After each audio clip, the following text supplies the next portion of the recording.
Шұбар тауық ертегісі. Ертеде бір шал мен кемпір өмір сүріпті. Олардың шұбар тауығы болыпты. Бір күні тауық жай емес алтын жұмыртқа тауыпты. Шал мен кемпір қуаныпты. Шал: кемпір, жұмыртқаны жарып көрсек қайтеді? Мүмкін ішінде гауһар тас бар шығар, деп шал жұмыртқаны қасықпен ұрып сындыра алмайды. Кемпір: әкелші мен жарып көрейін, деді де кемпір де жұмыртқаны ұрып сындыра алмапты. Тарсылды естіген тышқан іннен шығып, үстелдің үстімен жүгіріп бара жатып жұмыртқаны құйрығымен қағып кетеді.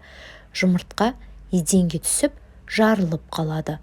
Шал мен кемпір жылайды. Ал шұбар тауық: ата, әже, жыламаңыздар, мен сендерге алтын емес, жай жұмыртқа тауып беремін. Көп кешікпей тауық бір себет ірі де тәтті жұмыртқа тауып беріпті. Осылайша олар бақытты өмір сүре береді.